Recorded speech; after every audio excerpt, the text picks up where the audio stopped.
Hello viewers, আবার চলে এলাম আপনাদের মাঝে। আমি পুতুল, আমার চ্যানেলে সবাইকে ওয়েলকাম।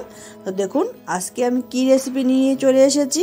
আপনারা নিশ্চয়ই সবাই ভালো আছেন, ভালো থাকুন, সুস্থ থাকুন এই কামনা করি শুরু করছি।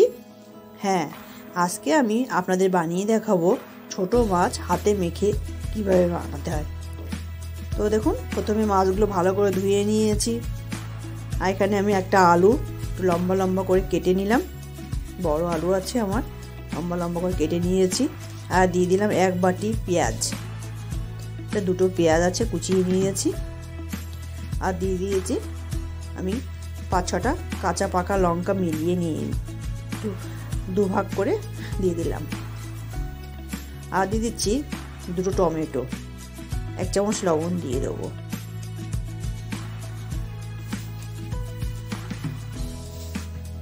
এক চামচ হলুদ পাউডার আমি এখানে দিয়ে দিচ্ছি। আর দিয়ে দেবো সর্ষের তেল, 2 থেকে 3 চামচ আমি সর্ষের তেল দেবো।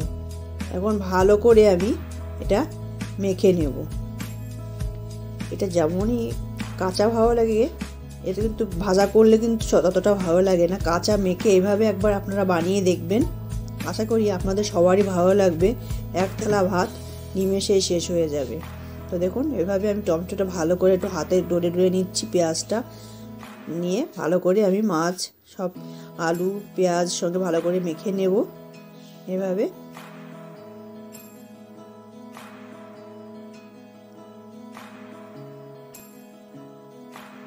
মেখে নিচ্ছি ভালো করে, হাতটা কিন্তু নরমভাবে মাখাতে হবে।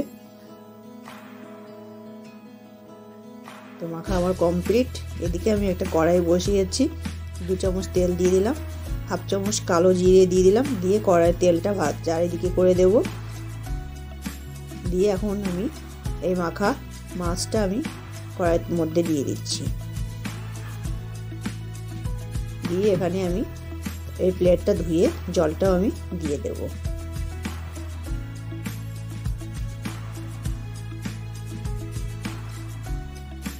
এখন আমি ঢাকা দিয়ে এটা 5 মিনিট হতে দেব।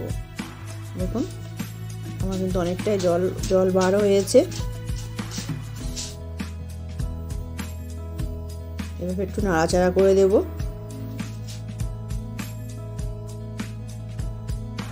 নাড়াচাড়া করে নিয়ে আমি আরও ঢাকা দিয়ে 2 থেকে 3 মিনিট হতে দেব।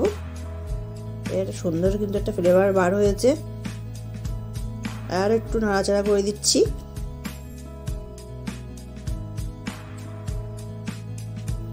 এইভাবে নাড়াচাড়া করে ঢাকা দিয়েই কিন্তু এটা রান্না করতে হবে।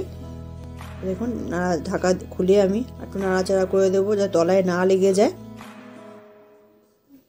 এইভাবে হালকা হাতে করে নাড়তে হবে, যেহেতু কাঁচা মাছ আছে।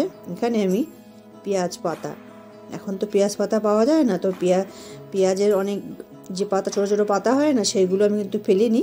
সেই 1 বাটি আমি ভালো করে কেটে নিয়ে ধুয়ে এর মধ্যে দিয়ে দিচ্ছি। এর কিন্তু সুন্দর একটা টেস্ট আসবে। দিয়ে ভালো করে নাড়াচাড়া করে দেব। এই ঢাকটা লাগিয়ে কিছুক্ষণ হতে দেব। তো দেখুন আমার কিন্তু জলটা প্রায় শুকিয়ে এসেছে। আমি এখানে জল রাখবো না একদমই, যেহেতু হাতে মাখা আমার কাঁচা মাছ আছে ঝোল, এটা শুকনো করেই ভালো লাগে, বেশি খেতে টেস্টি হয়। তো দেখুন উপর থেকে ধনেপাতা ছড়িয়ে দিচ্ছি। আমার কিন্তু কমপ্লিট হয়ে গেছে। আর একটু নাড়াচাড়া করে দেব।